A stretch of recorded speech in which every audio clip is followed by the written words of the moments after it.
All right, guys, we're back. I started it, Rick. I beat you to Yeah. it. Yes, you did. We are back to the Masters in Motion podcast. We realized well after the fact that we had a little bit of audio issues in our last episode. Yeah. And Yeah. we promised our audience, we're working on that. Like, hey, neither one of us are professional podcasters. We're just a couple of guys that like to talk about CrossFit. And we're doing our best to make sure that we provide the best content for our audience. And yeah, it's actually on me. Like I normally check all the audio. Everything seemed to be fine in the first couple of minutes and I pushed it out there. But I think there was still really great content there. It was a great topic. It was a lot of good conversation. I just feel bad because when you're called out by a games champ from another podcast on how crappy your audio is, I knew I had to do something. I'll tell you what. Right, and so just as we've had some fun with the Masters Chatter podcast. Yeah. Rick and I have been fans of their podcast since they started. Absolutely. Then we started a podcast. So there's really two of us that really are regular in the Masters space. And to be fair, the Masters Chatter has had really rough audio for years and years. So like, hey, so what I guess two things. One, we can empathize with the fact that audio is not easy, first. And two, we'll take one on the chin. We deserved it. It's fair. Yep, absolutely. Yeah, own up to it. So microphones headphones are being fixed, I believe. With the Masters Chatter. I mean, with that topic last week being such an important topic. Oh, yeah. Go ahead. Yep. No. I was going to say, this is also a birthday episode. Happy birthday to you. Do we want to say the number? I think it's out there. And yeah. Oh, yeah. 49. That's great. 49. Okay. We could say that. So one more year in the age bracket. Yep. One more year. And then you climb up to 50 to 54 and look out. I know. I have to be ready. I can't wait. Yeah, can't wait. And honestly, what's interesting about being 49 is that's when I met you. You were 49, and I had just entered the 45-year-old age group right around this time. I guess a couple months from now at Legends in Arizona. I think the first time we really met and got to hang out a little bit. And then from there, we just talked and got to know each other and have been friends since. Absolutely. Yep. So happy 4 years. Thank you. So on that topic of performance enhancing drugs, I am working on a video to put out on my YouTube channel tomorrow, likely the 31st of October. Got a couple of interviews on there that I think will be important to share, as well as some thoughts and some ideas for ways to make our sport even more clean. So I think it's going to be good. I put a lot of thought into it. I'm certainly not an expert in the area in any way whatsoever, but trying to be a voice in the community to offer some solutions and some help. So hopefully that resonates with the audience out there. And there's a call to action at the end of the YouTube video, like, hey, we need everybody to help out with this. So tune in tomorrow. It'll be a good one. Until then, let's talk about stuff that's been going on in the CrossFit world related to maybe some qualifiers, huh, Rick? Right. Well, let's see. We just finished up Fittest of the Coast. I'm tackling it from an individual perspective, and you're doing team. That's slated for early February next year in Charleston, South Carolina. The last qualifier was the last week was fun. I mean, it took a few minutes less than others. This, but it was a total of 5 scores over 4 weeks, and then I'm sure they'll be subject to video review and things like that. But if you wanted to just briefly talk about the last week, we can go through that. I think that'd be fun. I think it's a fun workout. Everyone should try this one, right? Yep. It was there was a 12-minute cap, 3 rounds of, and we're going to use our age groups because our age groups were similar in reps and things like that. Yep. So 3 rounds of 40 double unders and 10 pull-ups into 2 rounds of 60 double unders and 10 chest to bar into 1 final round of 120 double unders and 10 bar muscle ups. So you can see the accumulation in the bar work. and it's a total of, it was a total of 360 double unders, I think, if the math is right. Is that what That's correct. came up with? Yeah, 360 double unders. 12-minute cap. Just move through it. And I think we had a lot of discussion in our gym. I think this one was a little unevenly weighted towards double under capacity. The younger age groups had 15 movements on the bar each round. So I think that weighted it a little bit more. There was 90 pull-up variants to a greater number of double unders. And for us, it was, like you have very good double under capacity.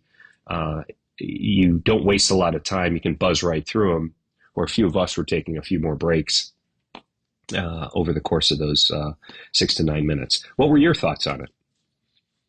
I thought the same thing. I thought it was really a double under emphasis workout. At least that's where I felt the heart rate got really cooking. Each round or each segment of the workout, this is how I remember what the workout actually was. Each segment had 120 double unders. And if you've been training with Boulder Athlete over the past few weeks, we've had a couple of sessions where we did really big amounts of double unders, some significant volume. So I was well prepared for the volume that was given to us. I had a couple of trips here and there, not too many. It was pretty smooth going through it.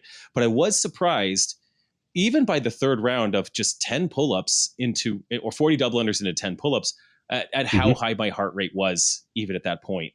Once we got to the chest to bar, I went unbroken through everything on the 10s and for everything. But I did find myself taking an extra breath before double unders and an extra breath before jumping up on the bar for pull-ups. Yep. Just because the heart rate was so high. And it was, what is really funny, Rick, I don't know if you've looked ahead in programming this week, but I had inadvertently, without any consideration to what qualifiers were going on, because we're not programming necessarily around qualifiers right now, but this Friday, Boulder Athletes will be doing a combination of double unders and chest to bar pull-ups in a descending rep scheme. It looks very similar to this workout. So it just, now I know what to expect Friday. I think that the stimulus of pull-ups and double unders, I totally underestimated how challenging that would be. That was on me. Biceps were fine, pulling muscles were fine, core was fine, heart rate was high and quite uncomfortable. But it wasn't a long workout, kind of a quick workout, worked your way through it. I will say this one thing. Of all of the qualifiers for the Fittest of the Coast, all of them were really well thought out. They were all surprising in the challenge that each one of them was. I remember looking at each one on paper thinking, like, this is just really not that big of a deal. And then getting in there, because of the intensity and the approach, they are all a big deal. They're all harder because of the intensity. But the first workout, Rick, is only the second time in the history of CrossFit that I've thrown up at the end of a workout. It was really interesting. It was a 24 calorie row, and then 3 rounds of a handful of wall balls and a handful of dumbbell snatches. Maybe 12 wall balls. Correct. 6 dumbbell snatches. Something sounds like just 3 rounds of that. But they get back wasn't on the that big of a deal, but it was a 20-minute AMRAP. So yeah, you did the rower and then 3 rounds and then the rower, 3 rounds, rower, 3 rounds. Ended up being over 180 wall balls for us, over 90 dumbbell snatches and 150 cals on the rower, something like that. I went to the rower to like reset it, and I was going to stop my camera. And all of a sudden I was like, I'm going to throw up. And I started walking to the bathroom. And I wasn't going to make it. So I grabbed a trash can, walked out the back door, and I threw up in a trash can. And I've never thrown up. So there could have been something wrong with my digestive system that day, but it was very strange. I threw up, and we call it the boot rally. Like, I threw up, went back in and finished the training session for the day because I was fine. It was just each one of the workouts was a kind of a punch in the face. Like, okay. Yeah. You forget. Any other workout that stood out to you? I'm glad some of the skill increased as the workouts went along. Yeah. For those that know me, I favor that. It's not that I'm great at those. I just favor higher skill workouts rather than go run a 5K, something like that. Yeah. The third workout I liked had to do with the toast bar, box jump overs, not burpee box jump overs, just jump overs, and the deadlifts. Deadlifts at we had 225. Did you have 225 also? We did too. You did too. Okay. All right. Yeah. That's a weight that's very movable. The younger age groups, friend of the show, Mike, my training partner, he had 275. You got to think about that just a little bit, given the number of rounds and reps that you went through. I like that. Yep. One thing I want to say about some of these, and we were going to talk about Wodapalooza as well, which the Indy qualifier just wrapped up. And I know TFX is going on. And if you look on Competition Corner, it's unbelievable how many competitions are out there. Some have qualifiers, some don't. But globally, I'll say that the sport is back. Maybe that's the understatement of the year. But you just look, every country has something going on. But for these qualifiers in off season, I find them valuable in that the intensity is there, like you spoke of. The practice, setting up the camera, making sure everything's lined up. One take. Chances are you're going to do it in one take unless you trip on the first thing and you say, okay, let me reset and start again. I think that is valuable to include in training, just as some things that you put in the programming just for training. It's just good to keep the knife sharp. Yep, agree. And honestly, this was the first time that I used WOD-proof in a qualifier. Okay. I've always been the kind of person that sets up a physical clock. And I really like that so I can see it and I can gauge and I can pace off of the actual clock. I also have the guarantee that the clock is in the picture. I also have two cameras that I can trust. Like I have an iPhone and a GoPro running, like for major qualifiers, like, qualifying for the games. I always have two cameras running. And for something like this, there's a little less pressure because it's not the games. It's not all that on the line. But it was a good experience. I could see myself using the only problem I have with WOD-proof is that I don't have redundancy. In a big qualifier, I want to have two cameras on at all times. There was a time in maybe the dumbbell snatch workout, in the first workout, where I looked at my phone. Right. I saw that a phone call tried to come in, even though I had airplane mode on. I didn't turn Wi-Fi off, so a phone call came in, and there was a little something to read on the screen, and so I'm doing dumbbell snatches, trying to look at the screen, thinking like, well, now I don't know if it's recording or not. So I had to walk up to the screen, look at it, and see that it's still recording. It's 15, I just 20 left seconds, that message on there. Seconds. Yeah.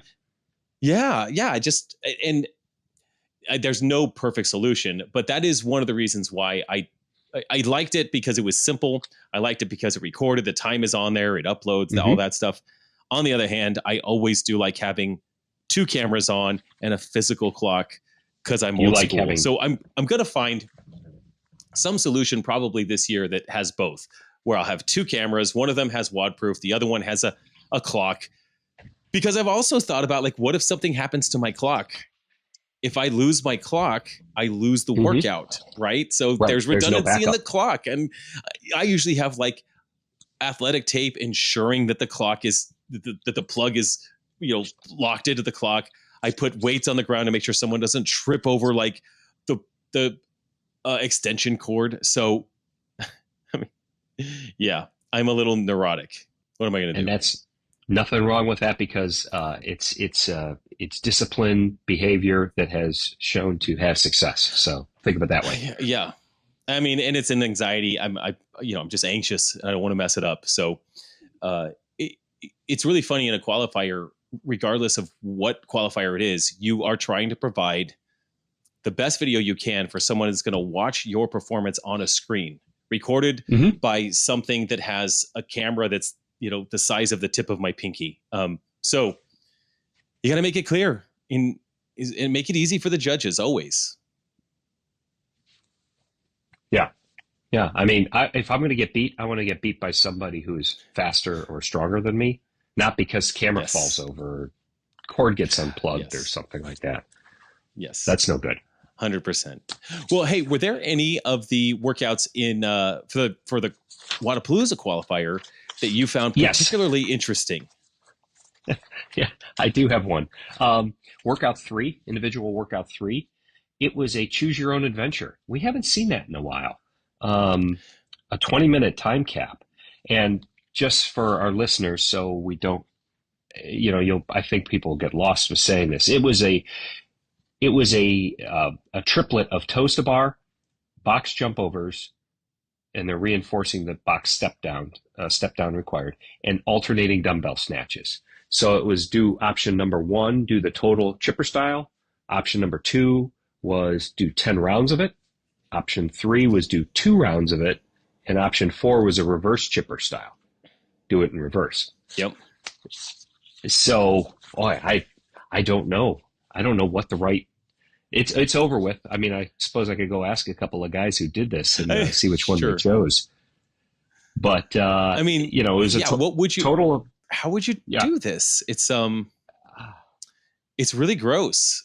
Okay, now I'm trying to decide. I pulled it up on my screen. Yeah, I think I'm an option. Oh gosh, I think I'm an option 2 guy. 10 rounds. I like 10 rounds of things. The glitches that you have, a ton of transition. So bingo. That's what I was going to say. Yeah. Yeah.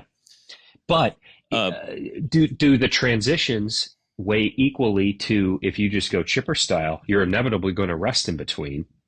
You're going to start to slow down as you get towards the end of each of those toes to bar or box jump over. Well, maybe not box jump overs, but the dumbbell snatches. Does your rest equal your transitions? I don't. Right. Agreed. I mean, I'm going to do option 2 or 3. I'm either going to do 10 rounds or 2 rounds. Chipper style, right. Dude, I love chippers, but 50 toes to bar, I'm going to have to rest. I'm going to have to do that in 4 sets probably. Box jump overs, like 70. I don't think I've ever done 70 box jump overs. So I don't really want to test that out in a qualifier if I could just break it up into 2 sets. The glitch with option 3 in my mind is 25 toes to bar, 35 box jump overs, back to 45 dumbbell snatches. And after the dumbbell snatches, you're going back to toes to bar. So you've got this grip. You're going to try to go unbroken on those dumbbell snatches and then try to hang on for toes to bar. You're going to have a grip issue. So it's actually, they've created a problem with every one of these scenarios. Each one of the scenarios sucks. Yeah. And they give you 20 minutes. So that tells you something a lot what they expect. I'm sure not everybody took 20 minutes, but if they would have said 10 minutes, then you have an idea. But 20 minutes? Oh, yeah. I just thought that was an interesting one. It is intriguing. I remember seeing this when it came out thinking, honestly, I thought I love seeing a qualifier that I'm not doing and thinking, geez, I'm glad I'm not doing that. I don't want to put the mental effort into it. And normally I really do, but like I remember seeing this one thinking, phew, I'm not even thinking about it. I don't even want to I'm too tired. Right. Yeah. Well, I now I'm going to ask a couple of guys in our age group, figure out which way they did it. Maybe we'll report back. And it would be great to know. Fun. Yeah. It would be interesting to find out if they chose differently, yet ended up roughly in the same place on the leaderboard, or for that one workout. Like, he went option 3 and he went option 2, yet they were within 30 seconds of each other, something like that. Yeah. In general, would you prefer, because we had this in the open one time, would you prefer a workout that tells you exactly what you're doing, or a choose your own adventure? Like, what would you prefer? I think I will go with choose your own adventure, because it's just something to talk about. I don't know. And there's obviously a faster way. There's not necessarily a right way, but there's a faster way. And, if it's an open workout, then you have from, say, Thursday to Monday to figure it out. So what they wouldn't do is do this in competition, because then you'd have judges. It'd be too hard to judge. My God. Exactly. So this type of stuff, it's good to see them pull something like that out. And so congratulations to those that are in a qualifying position. I don't know the details of when that comes out, when it's finalized, but new location, Miami Beach, not Bayfront Park. this year. So I hope that And they it's a also better expanded. venue.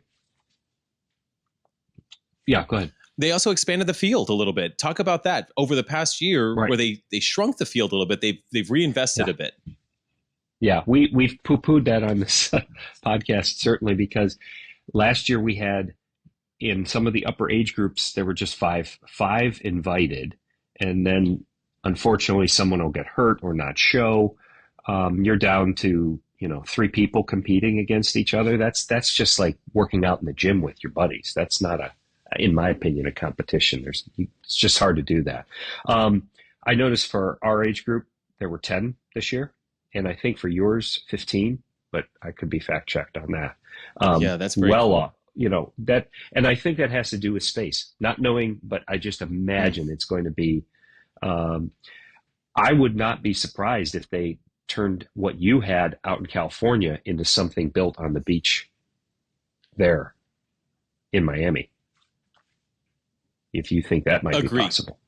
I do agree. I think that Bayfront Park had them in a really confined space, and so they had a lot of limitations because of just the size of that park. You can't go any bigger than that. And at California, they had plenty of room, lots of elbow room out there, plenty of space. And if they're able to take that structure to South Beach and have that much space, the warm up area was great. There was plenty of room up there. And then the actual competitive area, there's only 2 stages out in California, but I can imagine they could do 3 or 4 stages out at South Beach and really make a big dent because of the amount of athletes they have. I think one of the challenges that I've experienced in the past in Miami was you just felt like such a sideshow because there's so much going on. And I honestly don't mind having a lot going on. I love that they had the gauntlet, they had the RX, they have got teams, they've got just so much. But now if they have a larger everything about it, it'll feel just a little less constrained, maybe, is obviously what they were experiencing before. So constrained. They've outgrown. I love it. I love that they made some changes, and maybe they had this on their radar last year. They just couldn't share it. But when they dialed back the Masters, it just made sense for me. Like, I don't want to go compete against like 7 guys. And that's why I didn't go last year. And it was also, had just moved into a house, needed to kind of dial down the travel. But I'll be back there this year, and I'll be able to report back from South Beach. Excellent. I'm sure we'll do burpees in the sand like they always do. I don't know why beach competitions are like, yeah, hey, there's some sand, let's do burpees. Let's just not and say we did, okay? Because it's so dirty. It's just the worst. Oh, but I'm sure we'll do burpees in the beach. I'll complain about it, but I think it'll be fun. I'm doing it on a team again. Looking forward to another fun experience on a team. And I think that's what Wodapalooza, if anything, has that environment of, man, this is fun. This is a little less pressure, a lot more fun. I think that's why a lot of the elite athletes have chosen teams in the last few years too. Yeah. Really good for them at that stage of the season, beginning of the season. Well, Rick, I know that for me, on the evening we're recording this, it is my birthday, and I want to go do my second session rowing intervals and then eat some dinner. For dinner, it's pizza, homemade pizza, and of course a pound of ground beef, obviously. No salad to be seen. Just be clear that there will be no salad tonight. Absolutely not. On your birthday? I mean, no. No vegetables? Yeah, my God. Yeah, I mean, if there was, there might be a vegetable in the kitchen. Maybe the kids are having vegetables. They have more vegetables than me. But before we go, we both have a pick of the week. And why don't you go first with your pick or tip of the week? Sure. My first foray, I'll see if you could show this there, into Black Label supplements. They were running a warehouse sale not too long ago, and I was out of collagen protein. So I mix this in the coffee every morning.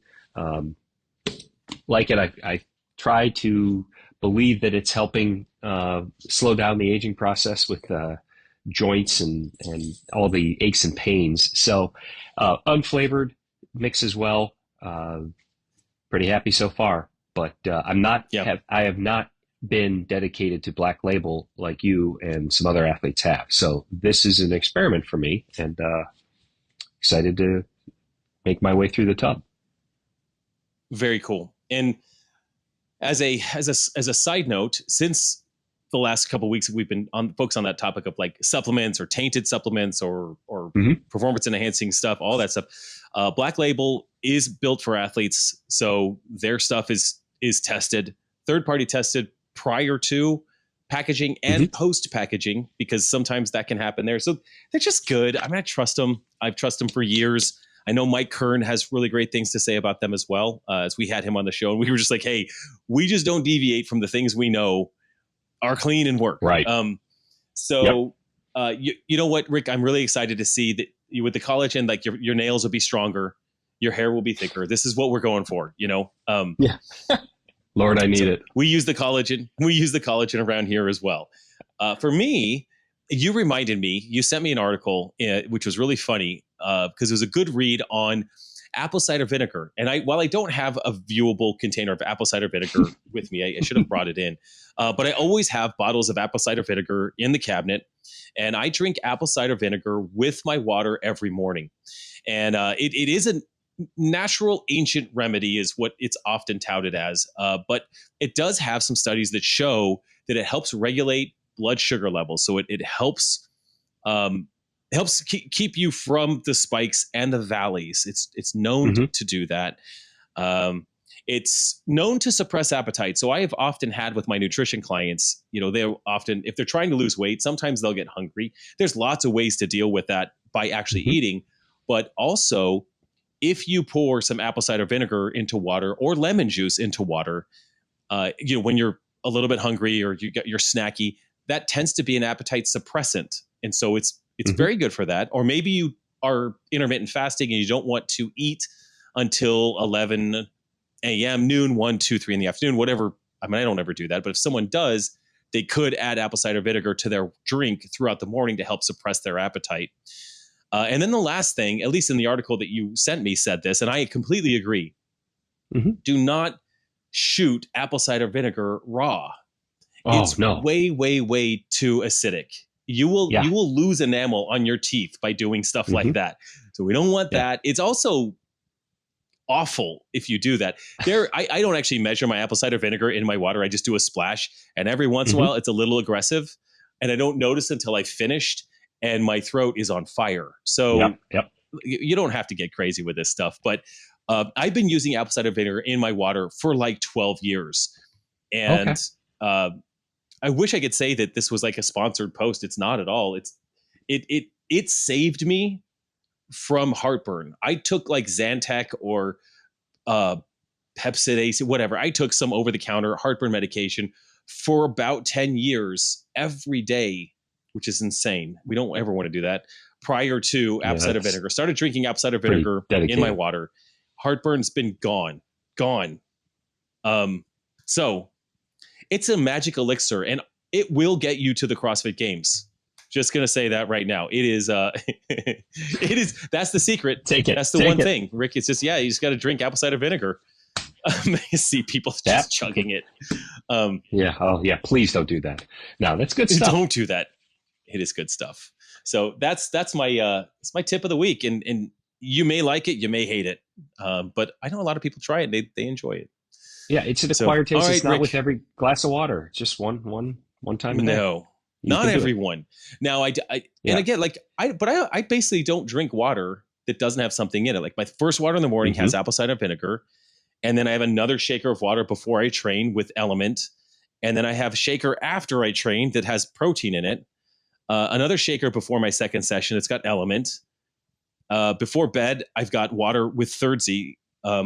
And then I actually drink sparkling water throughout the day. This does not have anything in it. So I stand corrected. My sparkling water is pretty clean. It's sparkling water. When you go back to regular water, it's pretty bland. It's rough. I know, really. I used to just drink water. I used to chug just water. I know. I'm sorry. Now I'm like, I'm that guy where like I always have something in it. Exactly. So, all right. I know that feeling. Well, happy birthday. Go row. Thanks for tuning in to the Masters in Motion podcast. We'd be so grateful if you could take a moment to leave us a 5-star rating on Apple Podcasts or your preferred podcast app. If you're watching on YouTube, subscribe to the channel. Your support helps us reach more listeners and grow our Masters community. Until next time, get bolder, not older.